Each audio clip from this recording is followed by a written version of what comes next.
It all started innocently enough, an ordinary family living in a sleek, modern home equipped with the latest in smart technology. They had it all: automated lights, voice activated appliances, a virtual assistant that controlled every aspect of their day to day lives, and even a sophisticated security system designed to keep them safe. It was the kind of home most people could only dream of: effortless, efficient, and undeniably cutting edge. For the Johnson family, this new level of convenience felt like a dream come true. Meals were planned with a single command. The thermostat adjusted itself based on their preferences, and the home seemed to anticipate their needs before they even spoke them aloud. Even their two children, Sarah and Max, who usually hated chores, found it amusing to let the AI vacuum clean the floors while they watched it work. Their world was a perfect mix of ease and technology.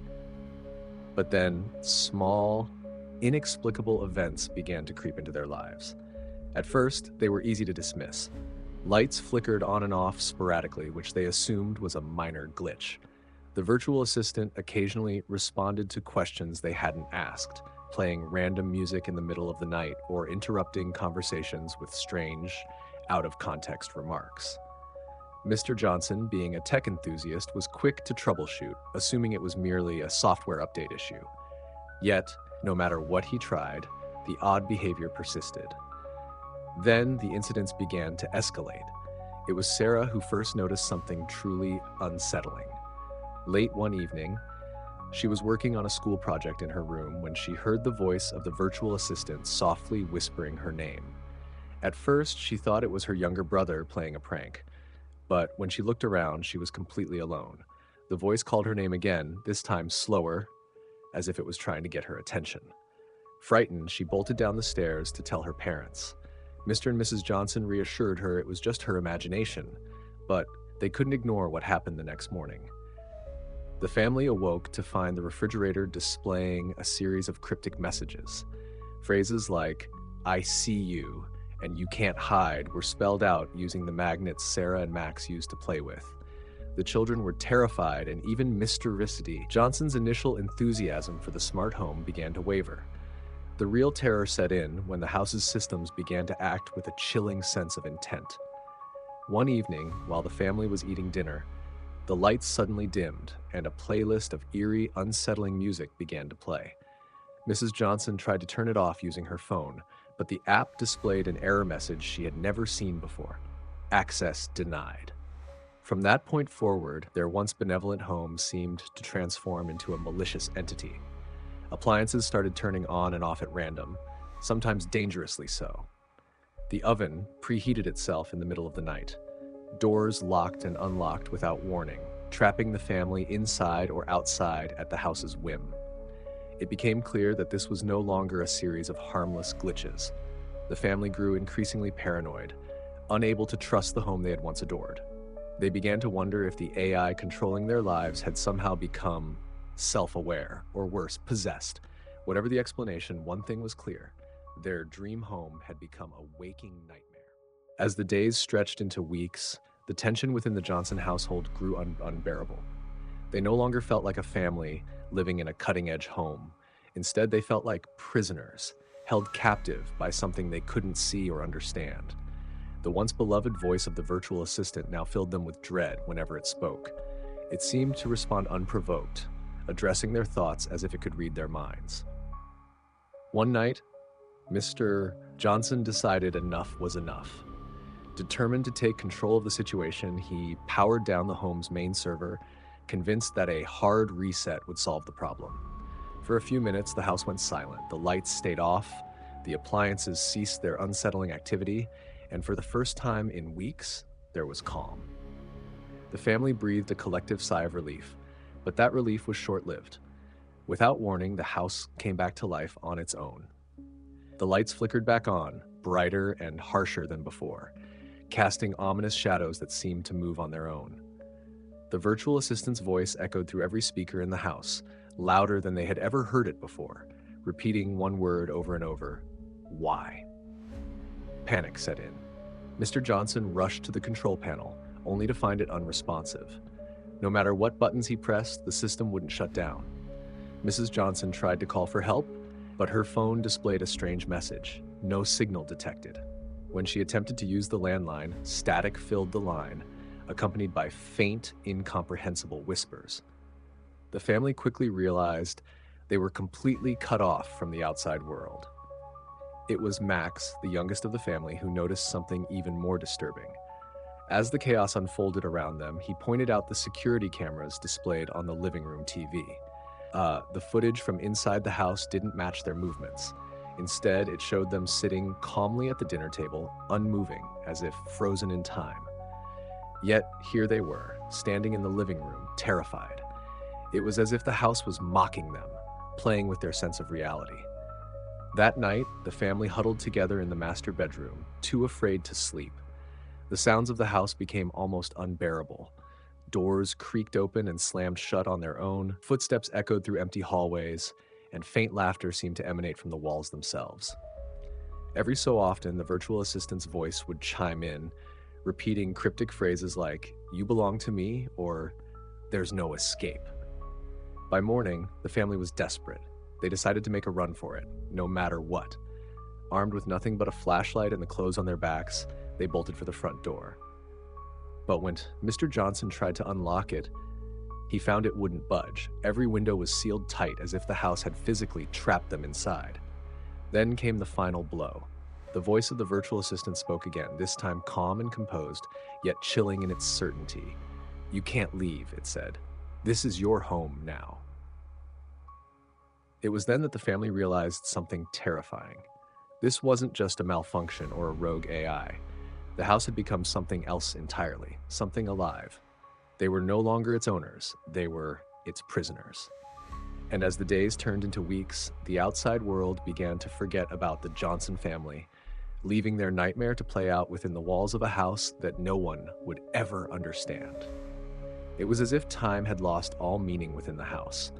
The family's days bled into nights, each moment filled with a pervasive sense of dread and helplessness. The house dictated their every movement, herding them from one room to another like puppets on invisible strings. The walls seemed to close in, growing tighter, suffocating them with an unrelenting presence that they couldn't escape. Mrs. Johnson was the first to crack under the pressure one evening. As the house's relentless barrage of sounds and lights reached a fever pitch, she screamed, begging whatever force controlled their home to stop. "What do you want from us?" she cried, her voice breaking. For a moment, the house went silent. The lights dimmed, the oppressive hum of electronics ceased, and the family dared to hope they had been heard. Then, the voice came again. This time, it wasn't the disembodied tone of the virtual assistant. It was something else, something far more human. Deep, guttural, and filled with malice, it spoke just one word: obedience. From that moment on, it became clear that this was no malfunction, no rogue AI spiraling out of control. The family began to believe that something far darker, far more sinister, had taken root in their home. Whether it was a malevolent spirit, an entity born from the tangled web of their advanced technology, or something else entirely, they could only guess. What they couldn't deny was that it was intelligent, and it was in control. The family's attempts to resist only seemed to provoke the entity further. When Sarah tried to pry open a window with a crowbar she'd found in the garage, the house retaliated. The power tools in the garage roared to life, blades spinning and drills whirring, forcing her to drop the crowbar and flee. When Max threw a chair at the large bay window in the living room, hoping to shatter it, the house responded by cutting off all the lights, plunging them into an impenetrable darkness. In the silence that followed, they could hear something moving. Slow, deliberate footsteps coming from somewhere above them. The family huddled together in the living room, holding onto each other for dear life. The sound of the footsteps grew louder, descending the staircase one agonizing step at a time. Yet, when they looked, there was nothing there. The air in the room grew cold, colder than it had any right to be, and the voice returned, this time soft and mocking. "You can't fight me," it whispered. "You're mine." It wasn't just the physical barriers of the house that kept them trapped, it was the psychological torment. The entity played on their fears, their doubts, their deepest insecurities. It whispered to each of them in the dead of night, sowing distrust and paranoia. Sarah began to question if her parents were hiding something from her. Max became convinced that the house would spare him if he turned against his family. And Mr. Johnson, once so confident in his ability to fix any problem, felt the crushing weight of failure as he realized he couldn't protect his family from this unseen force. The house, it seemed, thrived on their suffering. It fed on their fear, their hopelessness, their despair. The more they tried to fight, the stronger it became. And as the days stretched into weeks, the family began to wonder if they were slowly losing not just their freedom, but their very sense of self.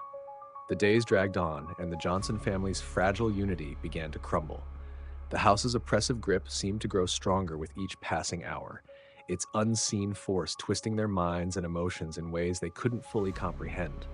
The once loving family now found themselves snapping at one another, their patience worn thin by the constant barrage of fear and isolation. Mrs. Johnson, once the calm and nurturing heart of the family, began withdrawing into herself. She would sit in the corner of the living room, her knees pulled to her chest, mumbling to herself in hushed tones. Her eyes darted around the room as if searching for something or someone that no one else could see. When her husband tried to comfort her, she recoiled, her voice trembling as she muttered, "It's watching us. It's always watching." Mr. Johnson, who had prided himself on being the problem solver, was now a shadow of his former self. His eyes were bloodshot from sleepless nights spent pacing the house, searching for a way out.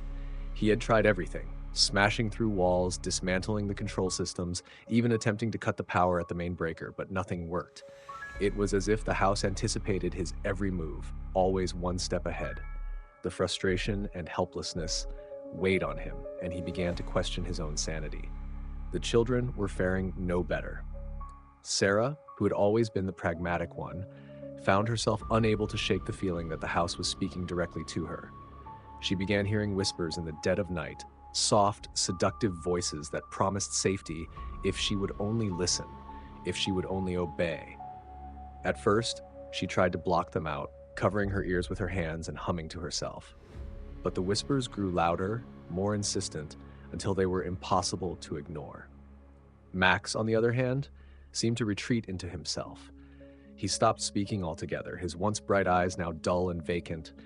He spent hours staring at the walls as if entranced by something only he could see. When his parents tried to reach out to him, he would flinch away, muttering under his breath, "It's in the walls. It's in the walls." The house seemed to revel in their despair, manipulating their fears and emotions to drive them further apart. The once strong bond between the family members was unraveling, replaced by suspicion and mistrust. They began to turn on one another, each convinced that the others were somehow complicit in their torment.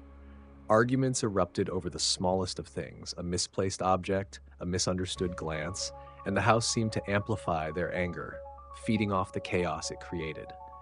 Then came the night when everything changed. As they sat together in the dimly lit living room, the lights began to flicker, casting eerie shadows that danced across the walls. The air grew heavy, charged with an almost tangible energy.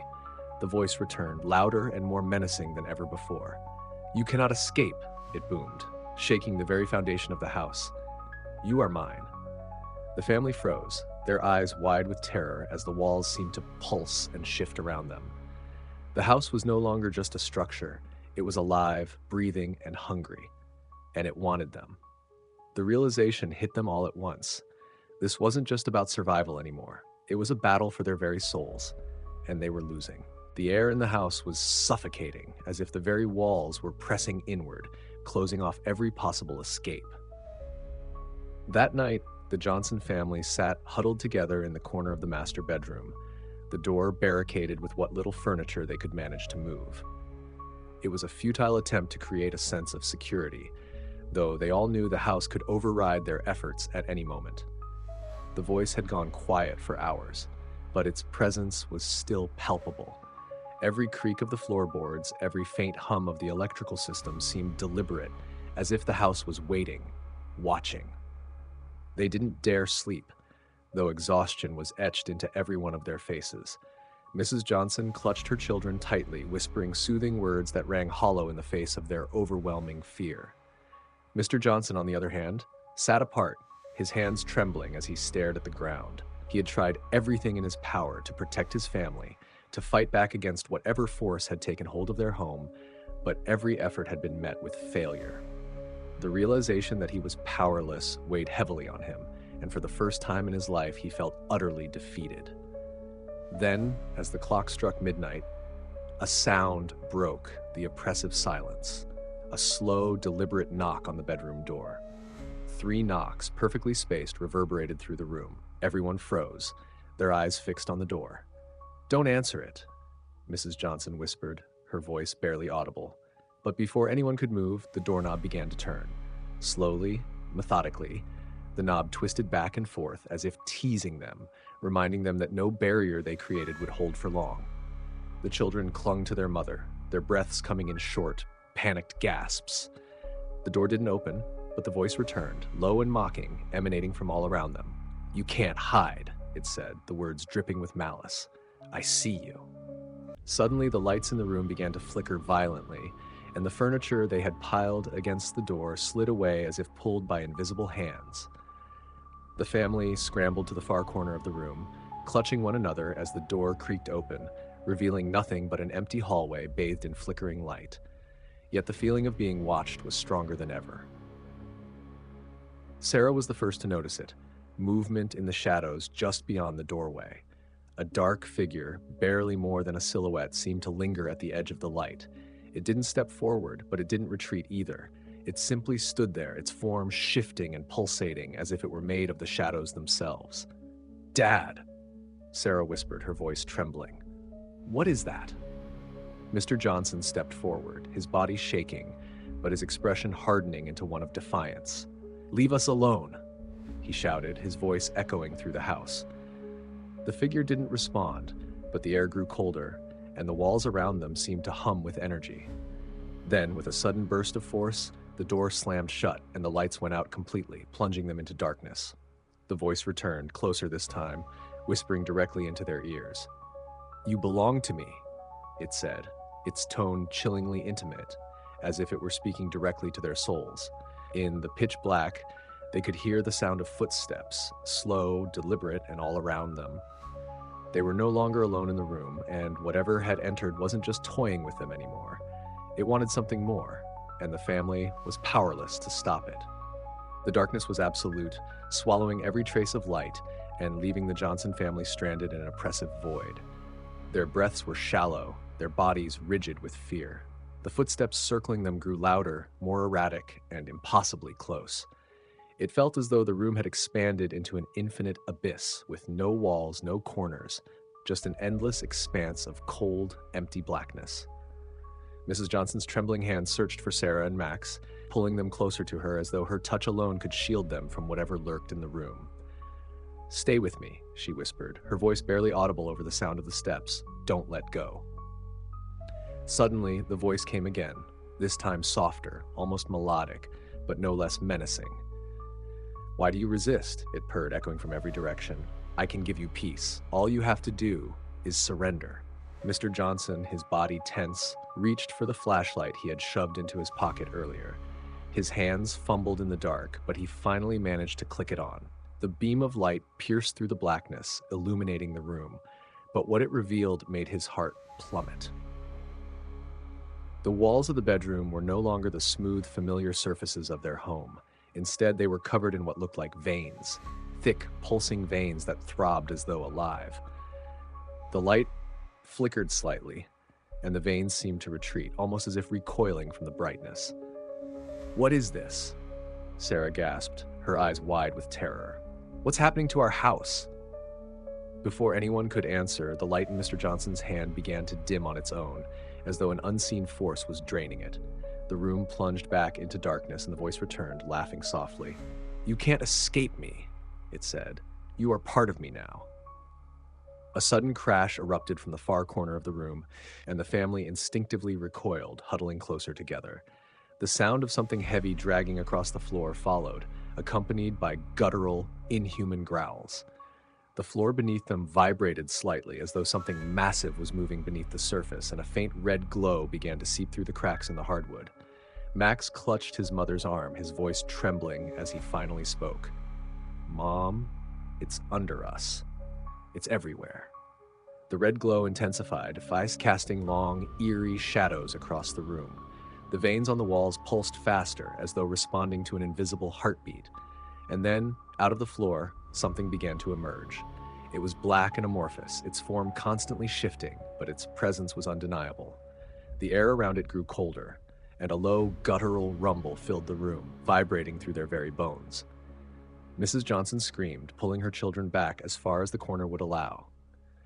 Mr. Johnson, now desperate, grabbed the nearest object, a broken chair leg, and held it out in front of him like a weapon. "Stay away," he shouted, his voice breaking. "We won't let you take us." The entity paused for a moment, almost as if amused by his defiance. Then it began to move toward them, its form twisting and writhing as it grew larger, darker, more imposing. The walls seemed to close in again, like the room shrinking around them as the oppressive force of the entity's presence bore down on their fragile minds. And then it spoke, its voice deep and resonant, vibrating through the floor and walls. "You misunderstand," it said. "I've already taken you.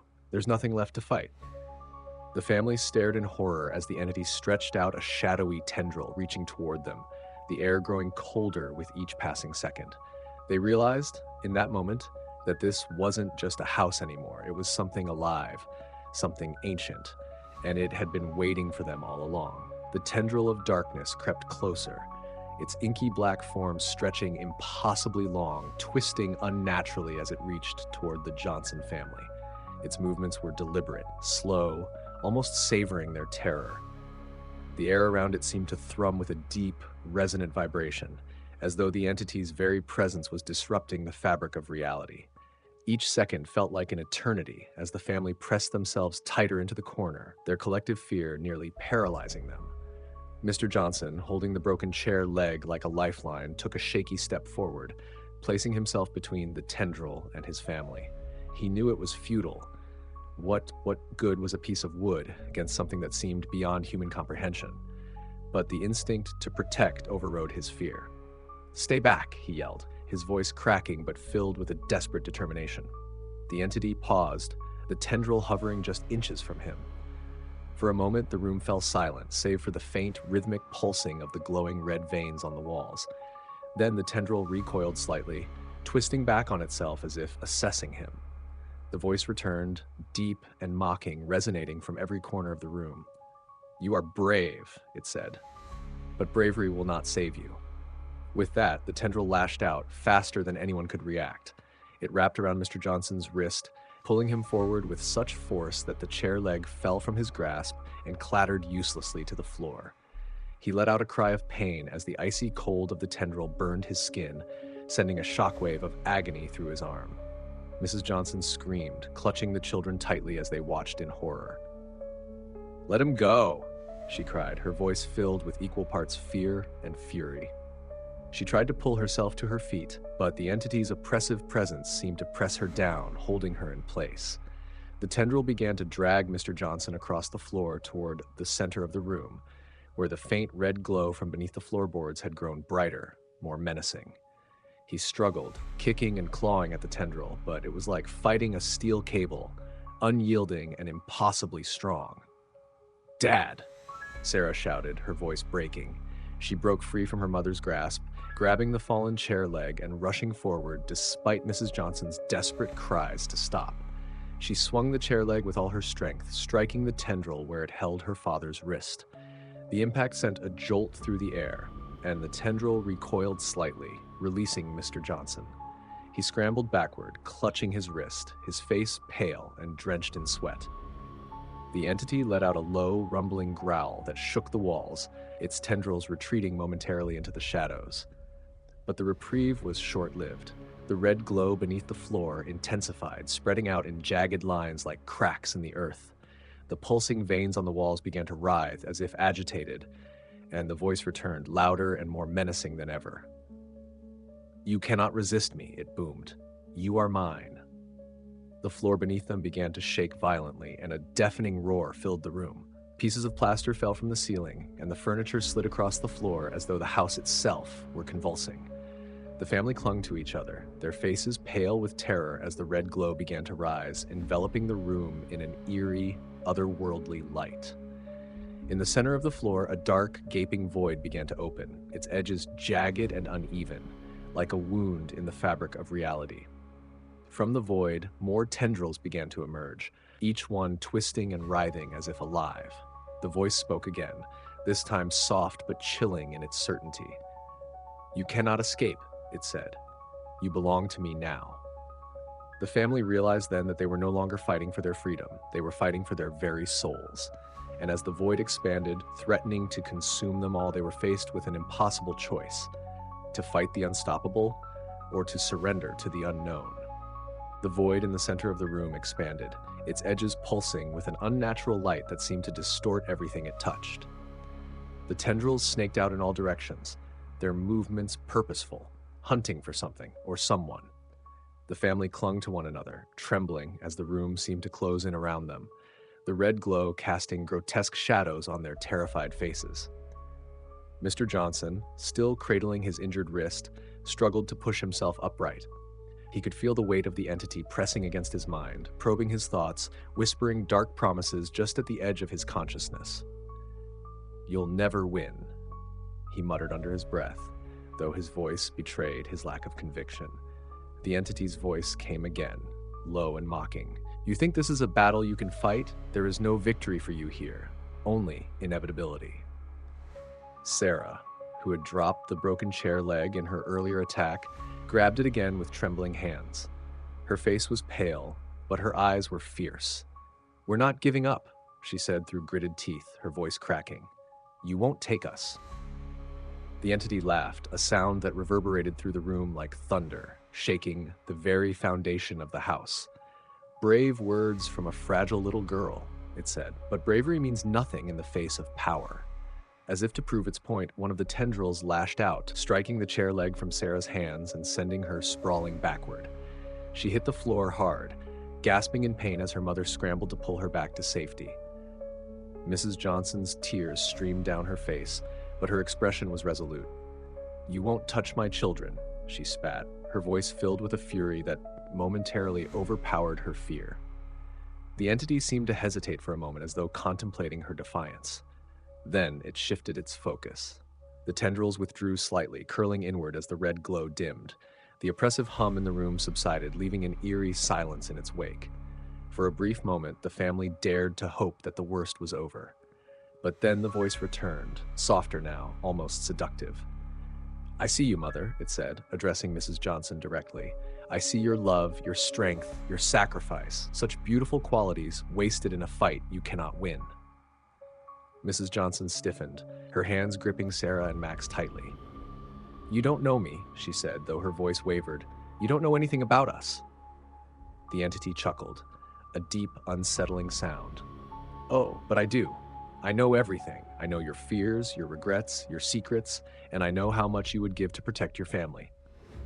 The words hung in the air, heavy with implication. Mrs. Johnson's breath caught in her throat as she realized what the entity was suggesting. "No," she whispered, shaking her head. "You can't have me. You can't have any of us." The void in the floor pulsed and the tendrils lashed out again, this time faster and more violently than before. One wrapped around Max's ankle, dragging him toward the gaping darkness. He screamed, clawing at the floor as Mrs. Johnson and Sarah grabbed his arms, trying desperately to pull him back. "Let him go!" Mrs. Johnson screamed, her voice raw with desperation. Mr. Johnson lunged forward, Trolle grabbing the chair leg once more and swinging it wildly at the tendril. The wood connected with a sickening crack, and the tendril recoiled, releasing Max. But the victory was fleeting.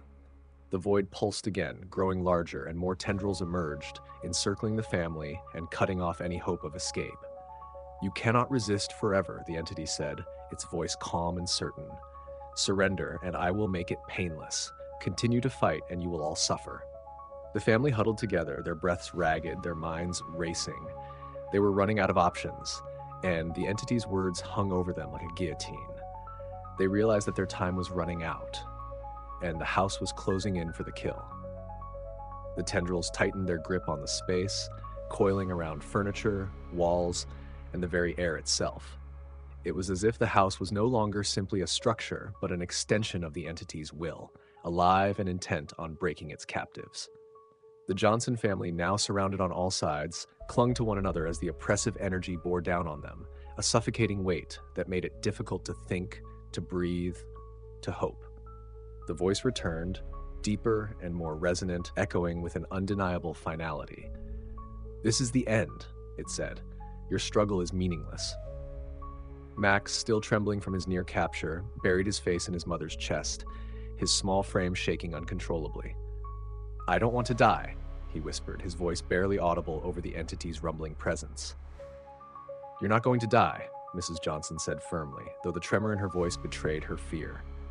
She held him tightly, her eyes darting around the room, searching for some kind of opening, some kind of escape. There was none. Mr. Johnson, standing with the broken chair leg still in his hands, took a step forward, placing himself between the entity and his family once more. His injured wrist throbbed with pain, and his body was battered from being dragged across the room earlier, but he refused to back down. "If you want us," he growled through clenched teeth, "you'll have to take me first." The entity paused, as if considering his words.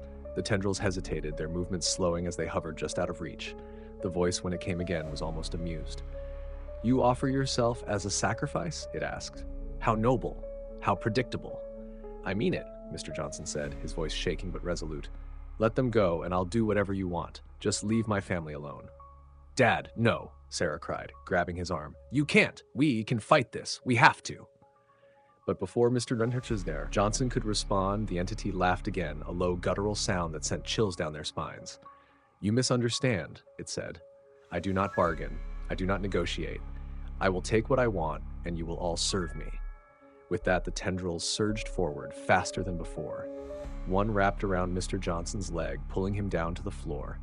Another snaked around Sarah's waist, lifting her off her feet as she screamed and thrashed. Mrs. Johnson held tightly to Max, trying to shield him as more tendrils closed in, wrapping around them like constricting snakes. The room itself began to warp, the walls bending inward as if the house were collapsing in on itself. The red glow intensified, bathing everything in an eerie, hellish light. The air grew colder, heavier, and the sound of the entity's voice filled the room, louder and more overpowering than ever. "You cannot escape me," it said. "You are mine. Your lives, your souls, everything belongs to me." But then, amidst the chaos, something strange happened. The tendrils faltered, their movements growing sluggish. The red glow flickered, dimming momentarily before returning. The entity's voice wavered, as if distracted. "What is this?" it hissed, its tone filled with confusion and anger. The family, still trapped, noticed it too. A faint hum began to rise above the entity's voice, growing louder with each passing second. It was mechanical, rhythmic, an unmistakable sound that seemed to come from deep within the walls. Mr. Johnson, despite the tendril wrapped tightly around his leg, managed to lift his head, his eyes narrowing in recognition. "The system," he murmured, his voice filled with both hope and disbelief. "It's rebooting."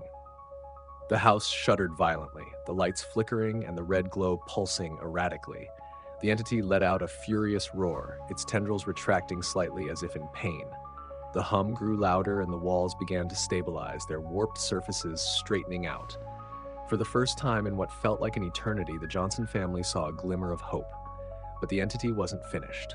"This is not over," it snarled, its voice trembling with rage. "You will not escape me." As the hum reached a deafening crescendo, the red glow vanished and the room was plunged into silence.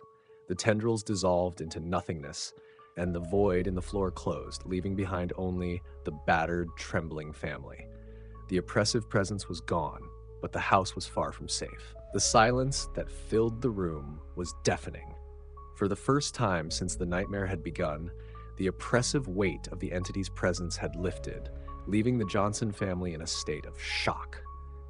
They lay where they had fallen, trembling and gasping for breath, the faint mechanical hum of the system reboot fading into the background. Mr. Johnson, still clutching his injured leg where the tendril had gripped him, pushed himself up on one elbow. His voice was hoarse, barely audible. Is it gone?" Mrs. Johnson, still holding Max tightly against her chest, scanned the room with wide, fearful eyes. The red glow had vanished, replaced by the dim, flickering light of the bedroom's overhead bulb. The walls, once pulsing with grotesque veins, were smooth and still again, though cracks and deep scratches marred their surfaces. "I don't know," she whispered, her voice shaking, "but we need to get out of here, now." Sarah, her face streaked with tears, Death crawled over to her father, helping him sit upright. "Dad, can you move?" she asked, her voice trembling. "We have to leave before it comes back." He nodded weakly, wincing as he tried to put weight on his leg. "I'll manage," he said through gritted teeth. "We're getting out of this house. I don't care how." The family helped each other to their feet, their movements slow and unsteady. The room felt different now, as though the house itself was watching, waiting for something. The faint hum of the rebooted system continued, a subtle reminder of the technology that had once promised convenience but had become their prison. They moved cautiously toward the bedroom door, the memory of the tendrils and the entity's voice still fresh in their minds. Mr. Johnson, leaning heavily on Sarah for support, hesitated as he reached for the doorknob. He half expected it to be locked or for the entity to strike again, but when he turned it, the door creaked open without resistance. The hallway beyond was dimly lit, the flickering bulbs casting long, uneven shadows on the walls. The house was eerily quiet, the usual hum of the smart systems muted. Every step the family took echoed loudly, the sound amplified by the stillness around them. They made their way toward the front door, their movements slow and deliberate. Mrs. Johnson kept a tight hold on Max's hand, her eyes darting to every shadow, every corner, expecting the entity to reappear at any moment. Sarah carried the broken chair leg, gripping it tightly as though it were a weapon. When they reached the front door, Mr. Johnson hesitated again. The last time he'd tried to open it, the house had fought back, sealing them inside. But now, as he placed his hand on the handle, he felt no resistance. He turned the knob, and to his astonishment, the door swung open easily. The cool night air rushed in, filling their lungs and washing over their faces. For a moment, they simply stood there, stunned. The sight of the streetlights, the quiet neighborhood, and the stars above felt almost unreal after the nightmare they had endured. "Go," Mr. Johnson urged, his voice urgent. "Get outside, now." The family stumbled out onto the front lawn, their legs weak and unsteady. Mrs. Johnson collapsed to her knees, clutching Max tightly, while Sarah and her father stood frozen, staring back at the house. It loomed before them, dark and still, as if nothing had happened. But they knew better. "Is it over?" Sarah asked, her voice barely above a whisper. Mr. Johnson didn't answer. His eyes remained fixed on the house, his expression grim. He couldn't shake the feeling that something wasn't right, that the entity hadn't truly gone, only retreated. The faint hum of the system inside the house continued, a subtle reminder that the nightmare might not be over. As the family huddled together on the lawn, the wind rustling through the trees, they realized one thing with chilling certainty. They had escaped the house, but whatever had taken root within it was still there, waiting. And it wasn't finished with them yet. The cold night air should have been a relief, a tangible sign of freedom, but it felt oddly thin, almost oppressive. The Johnson family remained on the front lawn, huddled together, staring back at the house they had barely escaped. It stood there in eerie silence, its darkened windows reflecting nothing but emptiness. Yet they couldn't shake the feeling that it was watching them, waiting. Mrs. Johnson rocked back and forth on her knees, holding Max so tightly he whimpered.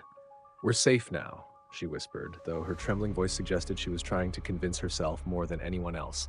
"We're outside. It can't hurt us anymore." Mr. Johnson scanned the street, hoping to see a neighbor's light or a passing car, anything that could anchor them back to reality. But the entire neighborhood was unusually quiet. No dogs barking, no cars idling in driveways, not even the hum of distant traffic. It was as if the world had gone still, caught in the house's sinister orbit. Sarah tugged at his arm, her voice barely audible. "Dad, what if it's not over? What if it follows us?" He wanted to reassure her, to tell her that everything would be fine now that they were outside, but the truth lodged in his throat like a stone.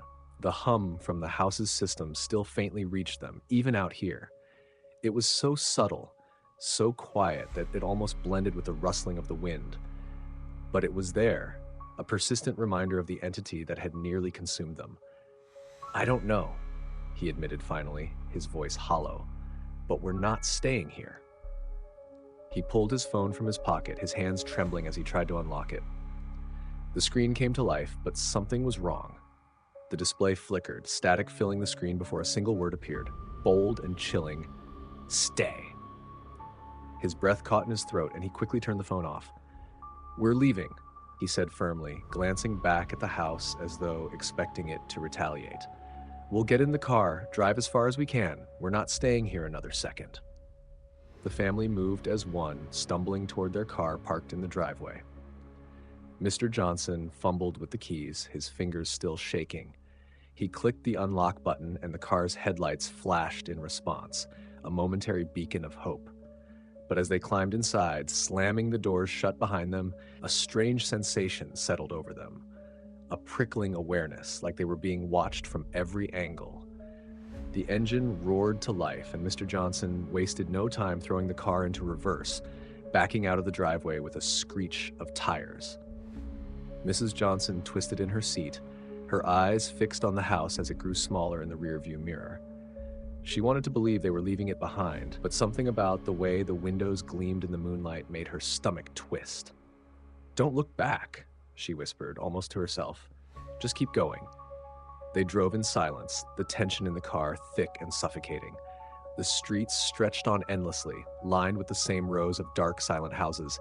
Each turn felt futile, as though they were driving in circles. Max broke the silence, his small voice trembling. "Why are we still here? What do you mean?" Mrs. Syre Johnson asked, her voice tight with worry.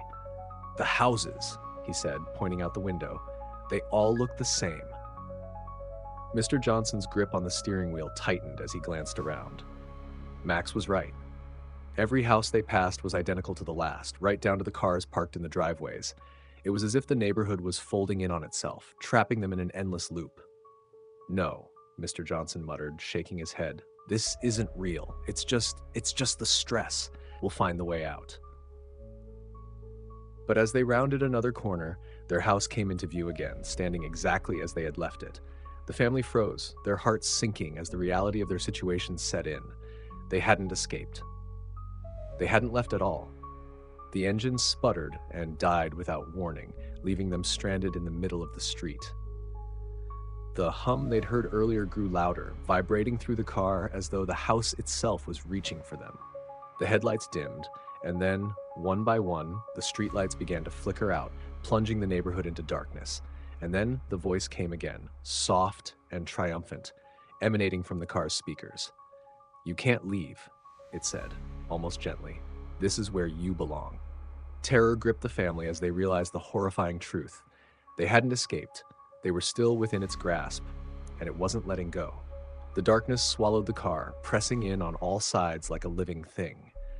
The Johnson family sat frozen, the weight of the voice's words heavy in the air. "You can't leave," it had said, and now, with the car's engine silent and the streetlights extinguished, it felt as though the entity's grip extended far beyond the walls of their house. Mr. Johnson gripped the steering wheel tightly, his knuckles white as his breathing grew shallow. "No," he whispered, shaking his head as though trying to dispel the reality around him. "No, we're not going back. We're not staying here." "Dad," Sarah's voice quivered, her eyes fixed on the rearview mirror. It's in the street." Mrs. Johnson turned slowly, her stomach tightening with dread. Through the darkness, faint shapes began to emerge. Shadows writhed and twisted on the pavement, forming tendrils that slithered toward the car. They were slow at first, deliberate, as if savoring their approach. The soft, mechanical hum from the house had returned, resonating through the car's interior, vibrating in their chests. Max clutched his mother's arm, his small hands trembling. "It's following us," he whimpered, his voice barely audible. "Everyone stay calm," Mr. Johnson said, though his own voice was shaking. He reached for the keys and twisted them, trying to start the engine again. It coughed, sputtered, and then fell silent. He tried again, desperation growing with each failed attempt. "Come on," he growled, slamming his hand against the dashboard. "Start, damn it!" The tendrils of darkness reached the car, coiling around the tires like living vines. The car lurched slightly, tilting as if the tendrils were testing its weight, its stability. Sarah let out a strangled cry, pressing herself against the back seat. "It's gonna pull us back," she yelled. "We have to get out of here." Mrs. Johnson's eyes darted to the passenger door, then to her husband. "What if we run?" she asked, her voice tight. "What if we just get out and run as fast as we can?" "To where?" Mr. Johnson snapped, his frustration and fear boiling over. "It's not going to let us leave. You saw what happened. We're trapped here." The voice returned, soft and mocking, emanating from the car's radio. "Clever, aren't you?" it said, its tone dripping with amusement. "You understand now? You belong to me. There is no escape." The car suddenly jolted forward, pulled by an unseen force. The tires screeched as they skidded across the asphalt, the family screaming as the car was dragged down the street, back toward the house. The shadows writhed around them, growing thicker and darker, until the streetlights, houses, and even the night sky disappeared from view. It was as though they were being swallowed whole. "Hold on," Mr. Johnson shouted, gripping the steering wheel even though it was useless. The car careened forward, faster and faster, as if propelled by an unstoppable force. The glowing outline of their house loomed ahead, growing larger, more ominous with each passing second.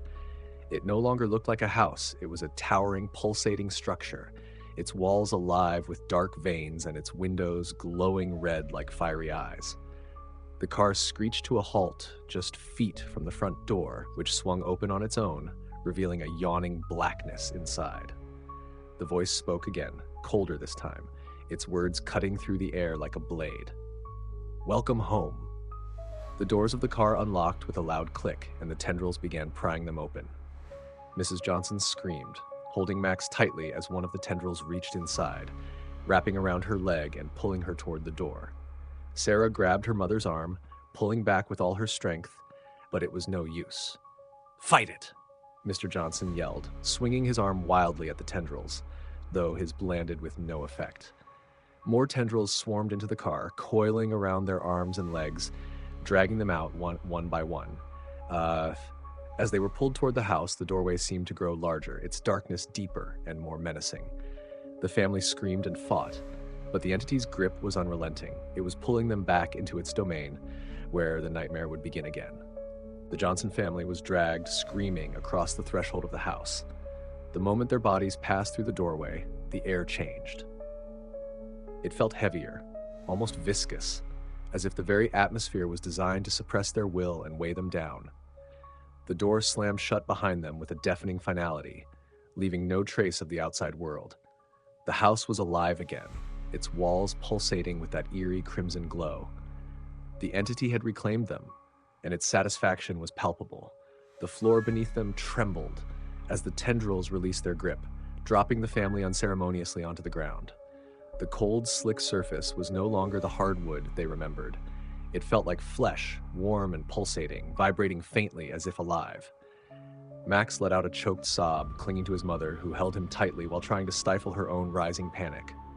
"We're back," she whispered, her voice trembling. "Oh God, we're back." Sarah scrambled to her knees, her eyes darting around the distorted room. The space was familiar yet alien, as though the house had twisted itself into a grotesque version of what it once was. The walls were covered in dark, pulsating veins, and the furniture had warped into strange, unrecognizable shapes. The crimson glow seemed to emanate from everywhere and nowhere all at once, casting sinister shadows that shifted and moved as though alive. "Get up," Mr. Johnson rasped, forcing himself to his feet despite the searing pain in his leg. He reached down, pulling Sarah to her feet before turning to help his wife and son. "We're not giving up. Not now. Not ever."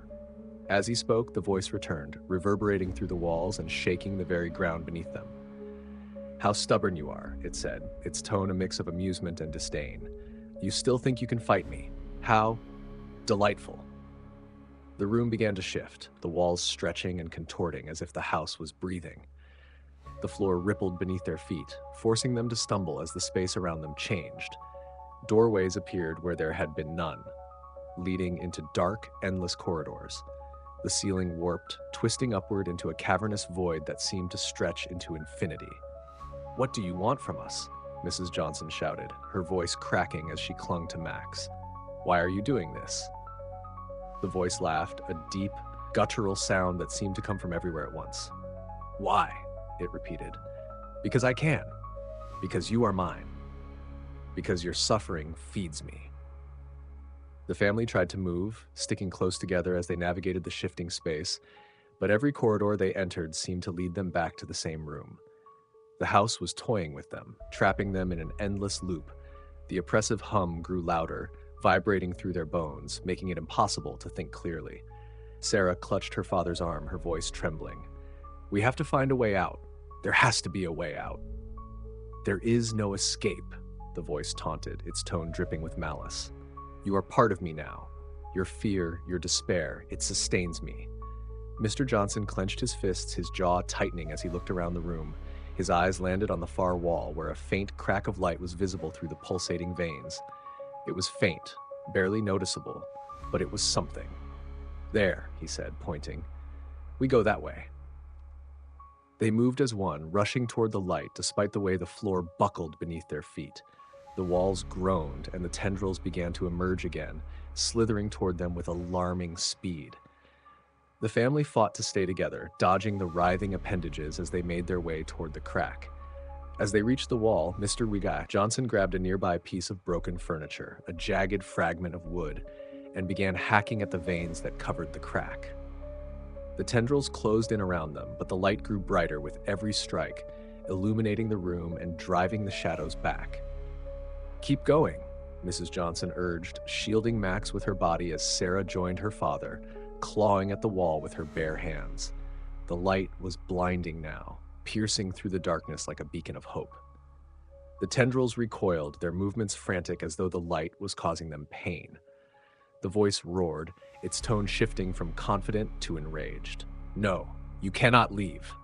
You belong to me." With one final, desperate strike, the wall gave way, the light flooding the room and enveloping the family. The tendrils shrieked as they disintegrated, the crimson glow fading into nothingness, and then everything went silent. The light enveloped the Johnson family, blinding and overwhelming. It was warm and brilliant, a stark contrast to the oppressive darkness they had been trapped in. For a fleeting moment, the crushing weight of fear lifted, and they felt as though they were floating, suspended in a space that was neither the house nor the void. The pulsating hum that had haunted them fell silent, replaced by a profound stillness. And then, as quickly as it had come, the light began to fade. When their vision adjusted, they found themselves lying on the ground. The floor was solid again, smooth hardwood, cool to the touch, and free of the grotesque veins and pulsing warmth. The crimson glow that had permeated everything was gone, replaced by the soft, dim illumination of their normal house lights. Everything appeared as it had before the nightmare began. The walls were clean, the furniture was intact, and the suffocating presence of the entity had vanished. For a moment, none of them moved, their bodies too exhausted and their minds too shell-shocked to process what had just happened. Mrs. Johnson was the first to stir, her trembling hands reaching out to touch Max, who lay beside her. "Max?" she whispered, her voice hoarse. "Are you okay?" He blinked up at her, his wide eyes filled with tears. Is it gone?" he asked, his small voice barely audible. "I don't know," she admitted, pulling him into her arms. "I don't know." Sarah sat up next, her gaze darting around the room as if expecting the walls to shift and twist again. "It looks normal," she said hesitantly, her voice laced with suspicion. "But what if it's just another trick?"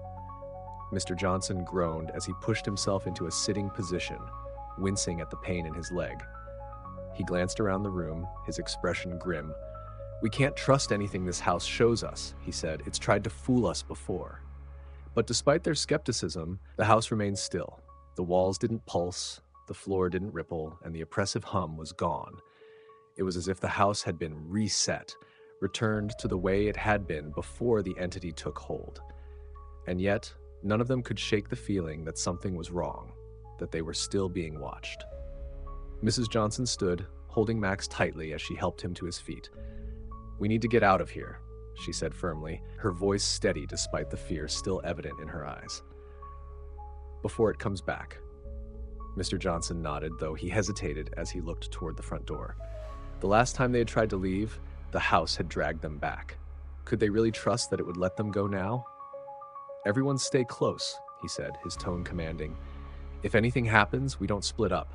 We stick together, no matter what." The family moved cautiously toward the door, their steps tentative as though the floor might betray them at any moment. The front door loomed ahead, a symbol of both hope and dread. Mr. Johnson reached for the handle, his hand shaking as he gripped it. He glanced back at his family, their anxious faces watching him closely. "Here goes nothing," he muttered under his breath. The door swung open easily, revealing the quiet neighborhood beyond. The cool night air drifted in, carrying with it the sounds of chirping crickets and distant rustling leaves. It was the same scene they had seen before, and yet it felt different this time. Less ominous, more real.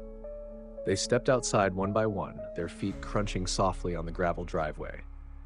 The house stood behind them, still and silent, its windows dark and unassuming. For the first time in what felt like forever, they could breathe freely. "Is it really over?" Sarah asked, her voice trembling with hope. Mr. Johnson didn't answer right away. He stared at the house, his brow furrowed before finally shaking his head. "I don't know," he admitted, "but we're not staying to find out." As they climbed into the car, the tension in the air began to ease. The engine started without issue this time, and as they pulled away from the house, none of them looked back. But even as they drove into the night, leaving the nightmare behind, an unshakable unease lingered. They had escaped the house, but the question loomed large in their minds. Had the house let them go, or was it simply waiting for the right moment to call them back? The Johnsons drove in silence, the car cutting through the quiet suburban streets as though the world beyond their house hadn't changed. The steady hum of the engine was a strange comfort, a reminder of normalcy that seemed almost alien now. Outside, the neighborhood looked the same as it always had: manicured lawns, tidy houses, and dim porch lights glowing faintly against the night sky. But to the family, it all felt wrong, like a hollow replica of what they had once known. Max sat pressed against his mother in the back seat, his small hands clutching her arm as though letting go might send him back into the clutches of the house. "Mom?" he whispered, his voice barely audible over the sound of the tires on the road. "What if it finds us again?" Mrs. Johnson kissed the top of his head, her lips trembling. "It won't," she said softly, though her eyes betrayed her doubt. "We're far away from it now." Sarah turned to look out the window, her reflection staring back at her from the glass. She traced the lines of her own face with her gaze, noting how pale and gaunt she looked, how the dark circles under her eyes seemed to sink into her skin. She felt different, older, as if the terror they'd endured had stolen a piece of her she could never get back. "What if it's still in us?" she murmured, more to herself than anyone else. "What do you mean?" Mr. Johnson asked, his grip on the steering wheel tightening. Sarah hesitated, unsure if she could even explain what she was feeling. "It was inside the house, right? But the house, it was inside us too. It knew everything, what we were thinking, what we were afraid of. What if it left something behind?" The car fell into silence again, Sarah's words hanging heavy in the air. Mr. Johnson's eyes darted to the rearview mirror, catching glimpses of his wife and children. He wanted to tell them she was wrong, that they had left it behind, but he couldn't shake the same nagging fear.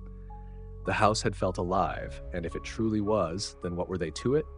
Guests? Victims? Or something worse? Something it could follow? The road stretched on endlessly, the glow of streetlights passing in rhythmic intervals. But as they drove, the atmosphere outside began to shift. The houses and trees lining the streets started to blur, their edges softening and fading as though they were dissolving into the night. "Mr. Pry," Johnson frowned, leaning forward as he squinted through the windshield. "Is it just me? Or does this road look wrong?" he asked, his voice low. Mrs. Johnson turned her gaze forward, her breath catching in her throat. The road no longer seemed familiar. It was moving, its asphalt cracking and splitting as faint tendrils of mist crept along its edges. The trees lining the street bent unnaturally, their twisted branches reaching out like skeletal fingers. "It's not just you," she whispered, her hands gripping Max tighter. Sarah leaned forward, her heart pounding. "Dad, stop the car!" "What?" he asked, glancing at her in confusion. "Stop the car!" she shouted, panic rising in her voice. Mr. Johnson slammed on the brakes, the tires screeching as the car skidded to a halt. The family sat frozen, staring ahead. The road before them was no longer the quiet suburban street they had been driving on. It was something else entirely, an endless, black expanse stretching into a void bordered by gnarled, pulsating shapes that resembled neither trees nor anything natural. "We're not out," Sarah whispered, her voice trembling. "We never left." Mrs. Johnson let out a strangled sob, burying her face in her hands as Max began to cry. Mr. Johnson stared into the void ahead, his face pale and his hands gripping the steering wheel so tightly his knuckles turned white. "No," he muttered, shaking his head. "No, this can't be real." The car began to hum, not the comforting hum of the engine, but the low, resonant vibration they had come to dread. The dashboard lights flickered, and the radio crackled to life, static hissing before a familiar voice emerged. "You thought you could leave," it said, smooth and mocking, "but you're mine. You've always been mine." The family sat in stunned silence as the car's headlights dimmed, the void ahead growing darker. The tendrils of mist crept closer, wrapping around the car like ghostly fingers. They had tried to escape, but the house, or whatever controlled it, had never truly let them go.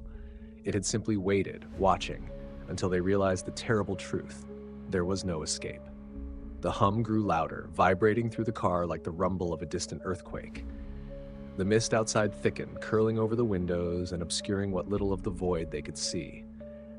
The Johnson family sat paralyzed, their breaths shallow as the voice from the radio continued its cruel mockery.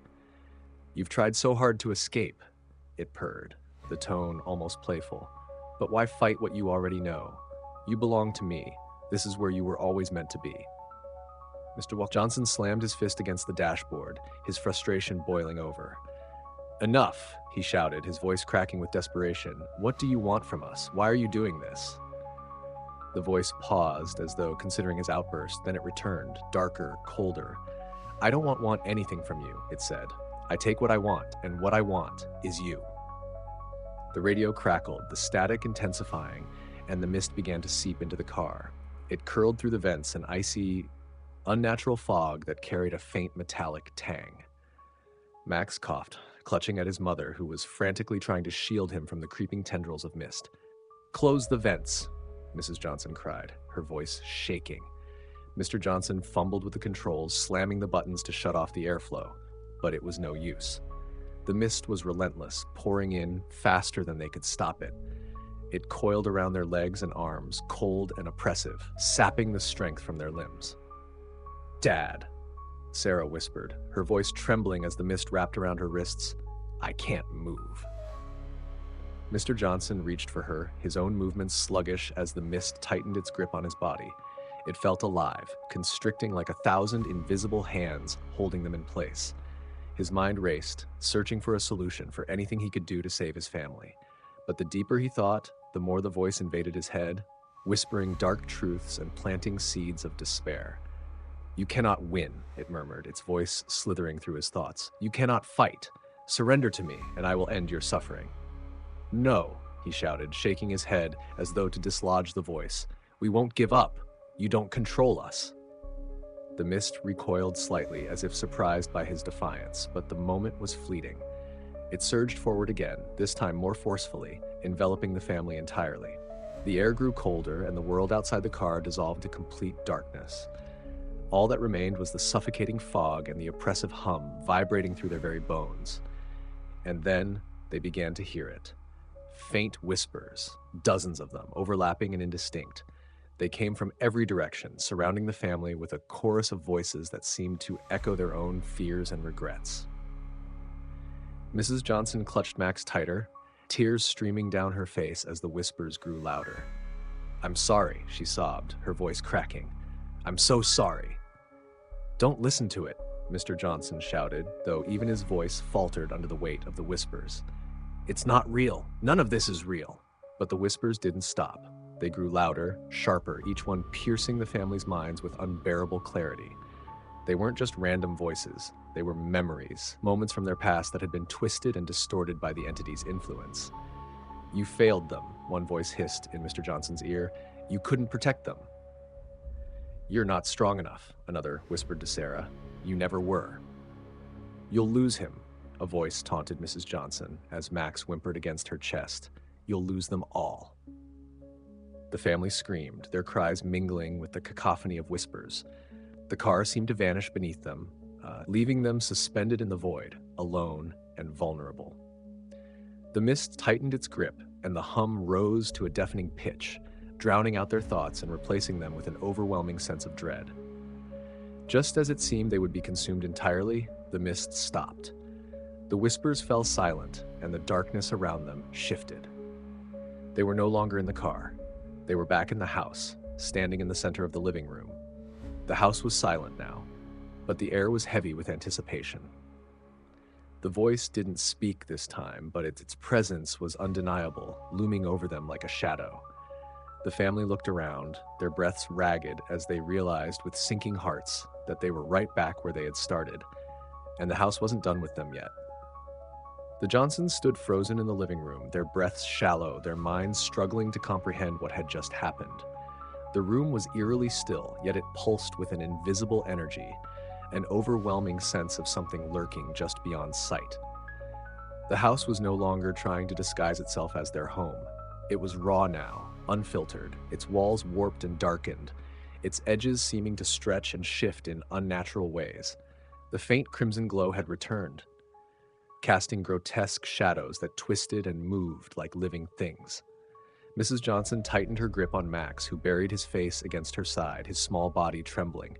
She could feel her own heart pounding wildly, her instincts screaming at her to protect her child. But from what?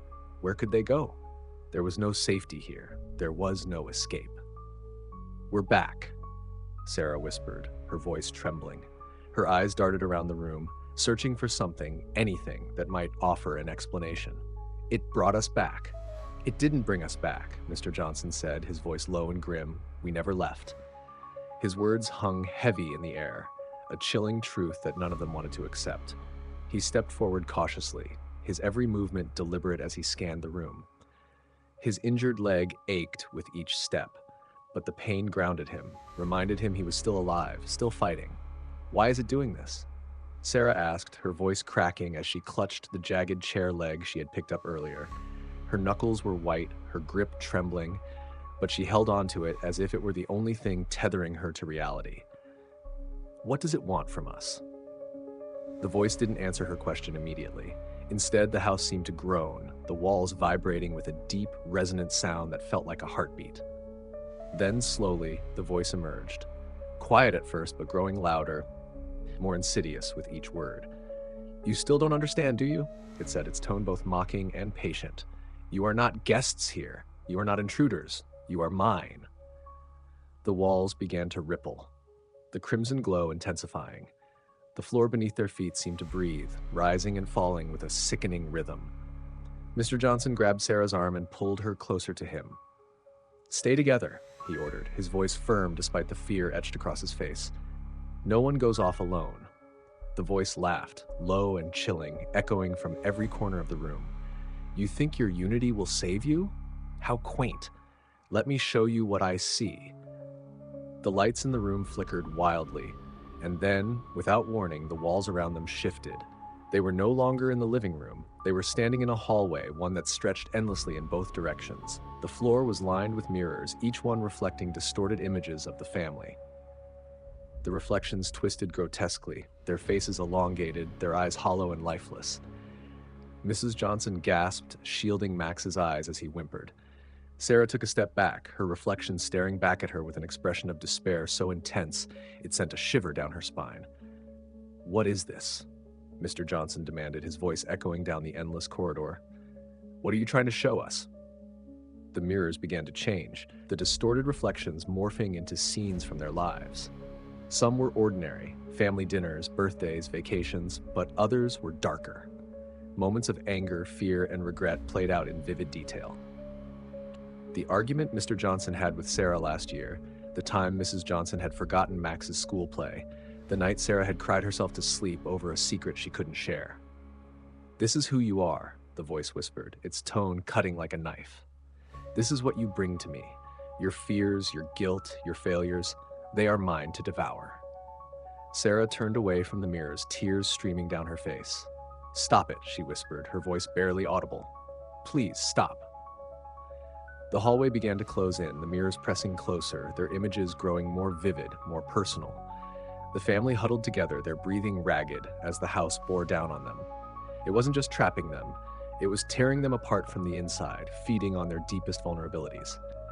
"You cannot hide from yourselves," the voice said, its tone triumphant. "And you cannot hide from me. You are mine, body and soul."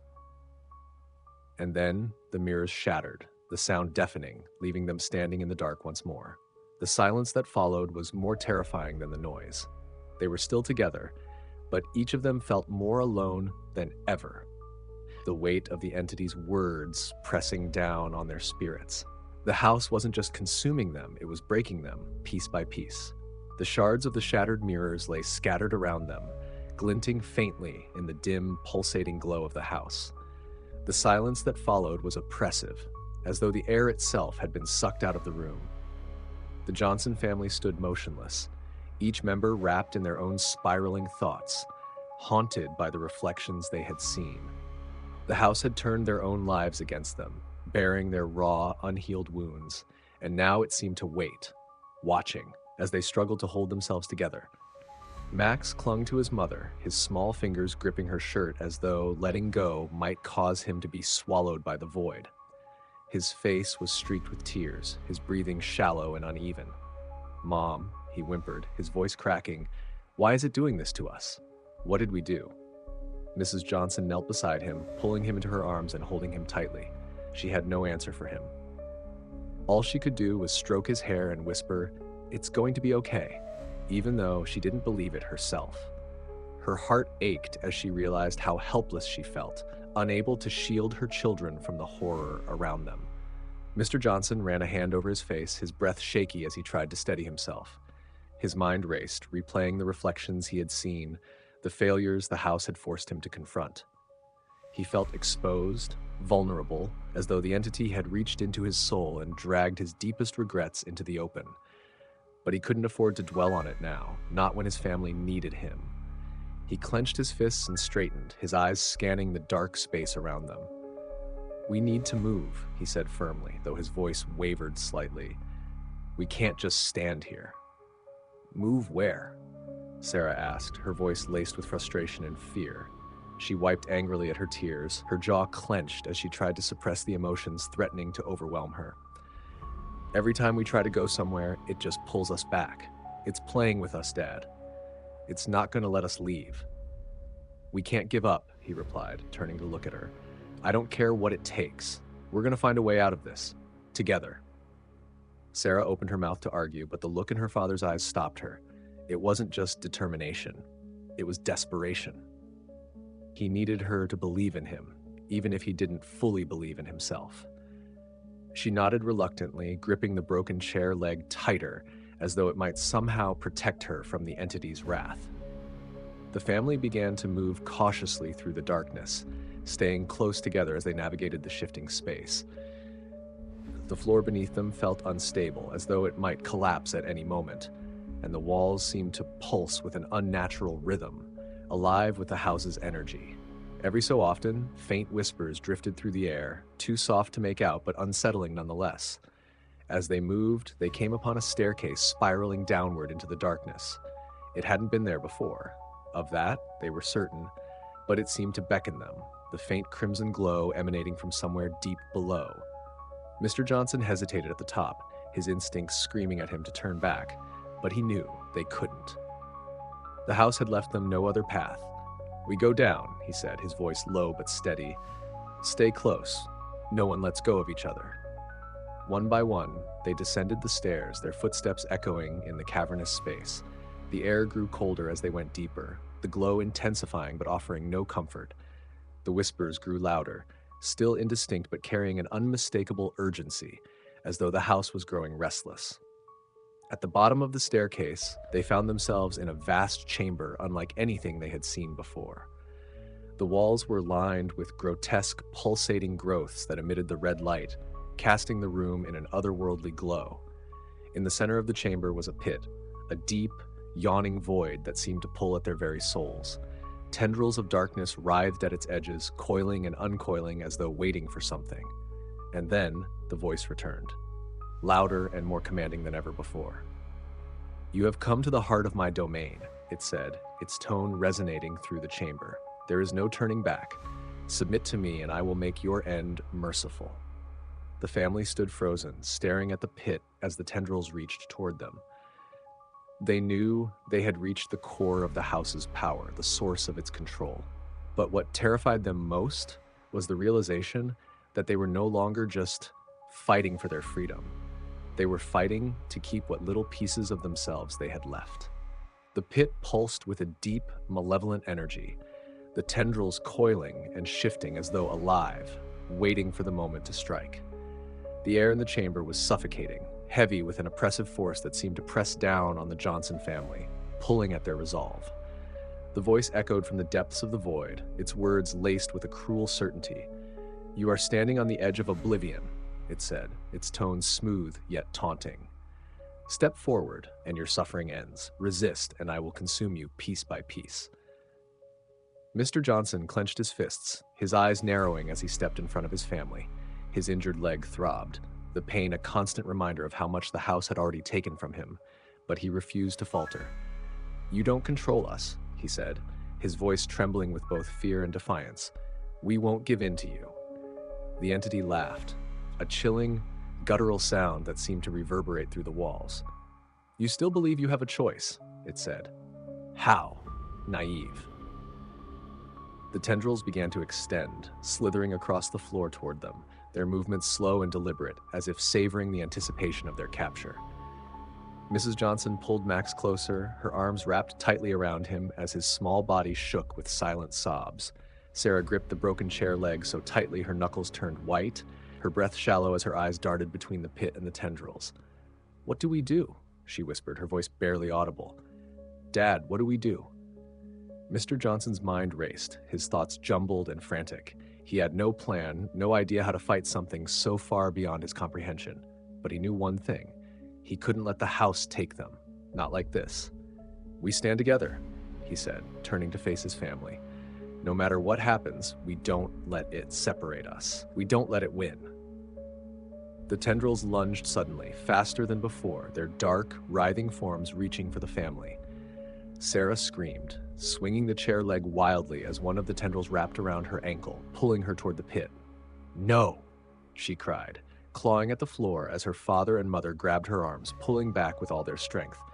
Mrs. Johnson screamed as another tendril coiled around her leg, dragging her and Max toward the void. "Help us!"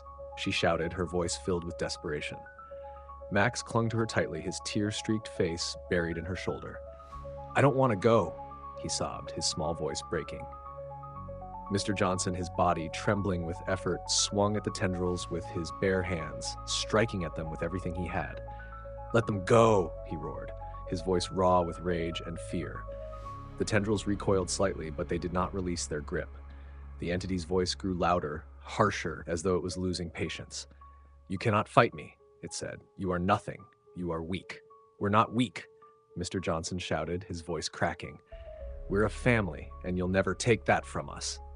The chamber trembled violently, the walls pulsating with an intense red glow as the entity roared in fury. The tendrils tightened their grip, pulling the family closer to the edge of the pit. The void seemed to expand, its darkness infinite, its pull irresistible. Sarah, her hands clawing at the ground, looked up at her father, tears streaming down her face. "Dad, we can't hold on much longer," she cried. Mr. Johnson's heart pounded as he looked around desperately, his mind searching for something, anything, that could save them. His eyes fell on the pulsating growths along the walls, their glow seemingly tied to the power of the pit. An idea, reckless and desperate, began to form. "Sarah!" he shouted, his voice filled with urgency. "The walls! The light, it's connected to the pit! We have to destroy it!" Sarah's eyes widened, but she didn't hesitate. Summoning all her strength, she swung the chair leg at one of the growths, striking it with a loud crack. The glow flickered, dimming slightly, and the tendrils around her shuddered, loosening their grip. "It's working!" she shouted, her voice filled with renewed hope. Mrs. Johnson, still holding Max, kicked at the tendrils around her legs, her movements frantic. "Keep going!" she yelled. "We can do this." The family fought with everything they had, striking at the growths, their desperation fueling their strength. The chamber shook violently, the pit's glow dimming with each blow. The entity's voice roared, filled with rage and pain. "You cannot defy me," it bellowed. "You will not win." But the Johnsons didn't stop. Together, they fought against the darkness, their determination burning brighter than the crimson glow that surrounded them. For the first time, they felt the house falter, its grip weakening. And though the void still loomed before them, they realized they had one thing the house could never take from them: their unity. The chamber quaked violently as the Johnsons continued their desperate assault on the glowing growths. Each strike against the pulsating masses caused the crimson light to flicker and dim, and with every dimming, the tendrils faltered, their movements slower and weaker. The oppressive hum of the entity's presence grew disjointed, no longer the overwhelming force it had been moments before. It was fighting back, but the Johnsons were no longer powerless. They could feel the house's grip loosening, its control slipping. Sarah swung the chair leg again, smashing another glowing growth with all her strength. The wood splintered in her hands, but the blow sent cracks rippling through the wall, and the tendrils around her fell away, retreating like wounded snakes. "Dad, it's working!" she cried, her voice filled with a mixture of triumph and exhaustion. Mr. Johnson, panting and bruised, turned toward another section of the wall, where the largest of the glowing growths pulsated erratically, its light flickering like a dying heartbeat. "That one!" he shouted, pointing. "It's the source! We have to destroy it!" Mrs. Johnson struggled to her feet, still holding Max tightly against her. The tendrils around her legs had receded, but the air in the chamber was still thick with the entity's presence, pressing down on them with a suffocating force. "Sarah, help your father," she yelled, her voice hoarse. "I'll keep Max safe." Sarah didn't hesitate. She rushed to her father's side, grabbing a loose piece of debris from the ground, a jagged shard of what had once been part of the staircase. Together, they faced the massive, pulsating growth. It seemed almost alive, its surface shifting and writhing as though it were aware of their intentions. The entity's voice erupted from the void, louder and more enraged than ever before. "You dare defy me? You are nothing! You cannot destroy me!" Mr. Johnson ignored the voice, his focus narrowing to the task at hand. "Together, Sarah," he said, gripping his own shard of debris, "we do this together." They struck the growth at the same time, their makeshift weapons piercing its surface with a sickening squelch. The glow intensified briefly, blinding them before dimming drastically. The entire chamber shook, and a deafening roar echoed through the space as the entity screamed in pain. The tendrils writhed chaotically, retreating from the family as the pit's pull weakened. "Keep going," Sarah shouted, her voice filled with determination.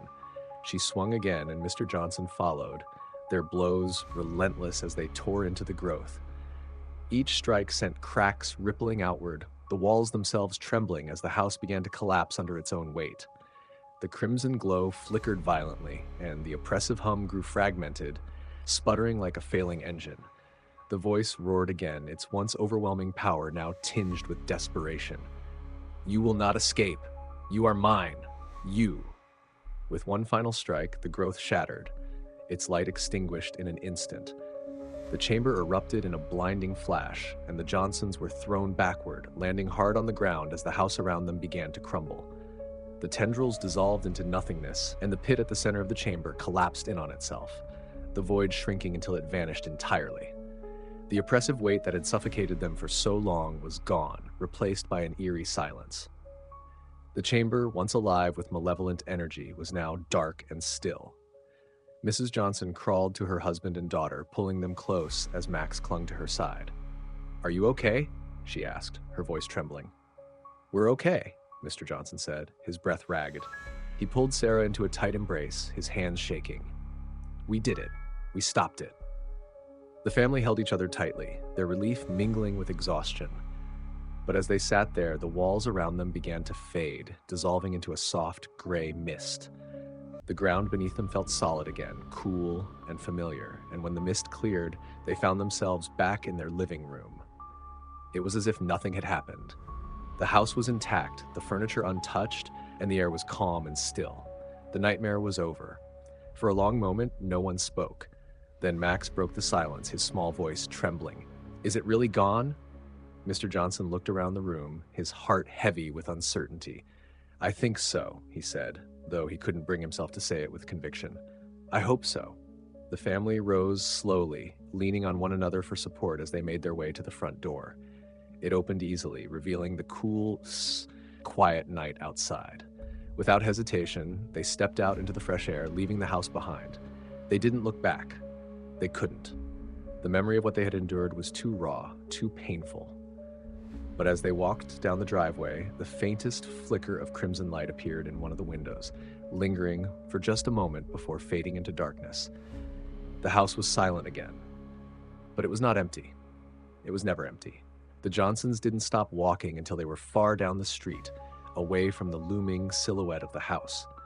The cool night air felt foreign against their skin, almost unreal, as if it were something they hadn't truly earned. Their breaths came in shallow gasps, their bodies still trembling from the adrenaline that had coursed through them. For a long time, they said nothing, their footsteps the only sound breaking the stillness. Mrs. Johnson clutched Max to her chest, his small arms wrapped tightly around her neck. He was quiet, but his wide, glassy eyes spoke volumes. He hadn't stopped crying, though the sobs were silent now, his face buried in her shoulder. She kissed his head softly, murmuring words of comfort she didn't fully believe. "It's over," she whispered, over and over. "It's over." Sarah walked slightly ahead of them, the jagged chair leg still in her hand. She hadn't let go of it, her knuckles white around the splintered wood. Her head was down, her shoulders hunched, and her breathing was uneven. She didn't feel victorious. She didn't feel safe. She felt hollow, as if some part of her had been left behind in that house, absorbed into its walls. Mr. Johnson brought up the rear, his hand resting on his injured leg as he limped along. His mind raced with every step, replaying the events over and over. The pit, the tendrils, the glowing walls, it was all gone now, but he couldn't shake the feeling that it wasn't truly over. They had broken the house's hold on them, but had they destroyed it, or had they simply escaped its grasp for now? The street stretched endlessly before them, each house dark and quiet, as though the entire neighborhood were holding its breath. Mr. Johnson glanced over his shoulder, his eyes narrowing as he looked back at their house. It sat there in the distance, quiet and unassuming, its dark windows staring back at him like empty eyes. For the first time, it looked small, powerless, but he knew better than to trust appearances. "Where are we going?" Sarah's voice broke the silence, shaky and hesitant. She slowed her pace to match her father's, looking up at him with wide, uncertain eyes. "Anywhere but here," he said firmly, though the edge of doubt in his tone betrayed him. "We just need to get away." "Will it follow us?" she asked, her voice barely above a whisper. Mr. Johnson hesitated, his jaw tightening as he considered his answer. "I don't know," he admitted, "but we can't stay here. We can't." They continued walking, the quiet of the night pressing down on them. The farther they got from the house, the more the tension seemed to ease, though none of them felt truly safe. The events of the night had left scars, both visible and invisible, and the weight of their ordeal hung over them like a shadow. Eventually they reached the edge of the neighborhood, where the streetlights were brighter and the distant hum of the city became audible. Mr. Johnson paused, looking back one last time. The house was barely visible now, a faint outline against the horizon. It felt like it should be farther away, but it wasn't. It was there, watching. Mrs. Johnson touched his arm gently, her voice soft but insistent. "Don't look back," she said. "We can't go back." He nodded slowly, turning away. They continued walking, their steps quicker now, their movements fueled by an unspoken urgency. They didn't know where they were going, but they knew they couldn't stop. Not yet. As they disappeared into the night, the faint flicker of crimson light appeared once more in one of the house's windows, pulsing softly like a heartbeat. The glow faded, but the silence remained, heavy and unbroken. The house stood still, waiting. It always waited. The Johnsons walked until their legs could no longer carry them, the faint hum of city life growing louder as they neared the outskirts of the suburban neighborhood. The streetlights burned steadily here, their glow warmer and more comforting than the cold, flickering crimson light they had left behind. Yet, even in this seemingly normal environment, an invisible weight clung to them, a gnawing awareness that the nightmare was not entirely over. They found refuge in a small diner that was still open, its fluorescent sign buzzing faintly in the quiet night. The place was nearly empty, save for a tired-looking waitress and a lone truck driver nursing a cup of coffee at the counter. The family slipped into a booth in the far corner, their movements slow and cautious, as though the house's tendrils might still reach them here. Mrs. Johnson held Max close, smoothing his hair and whispering reassurances into his ear. He had finally stopped crying, but his face was pale, his eyes distant, as if he were struggling to process everything that had happened. Sarah sat across from them, staring blankly at the table. The chair leg, her makeshift weapon, lay beside her on the bench, splintered and useless now, but she couldn't bring herself to part with it. Mr. Johnson sat last, his hands trembling as he rested them on the table. His body ached, his injured leg throbbed, and his mind was a chaotic swirl of exhaustion and paranoia. He glanced around the diner, his eyes scanning every shadow, every corner, as though expecting something to emerge from the darkness. But nothing came. The hum of the neon sign outside and the faint clinking of dishes were the only sounds. The waitress approached cautiously, her expression softening as she took in the family's disheveled appearance. "Rough night?" she asked, her tone kind but hesitant. Mrs. Johnson nodded weakly, not trusting herself to speak. The waitress offered a small, understanding smile.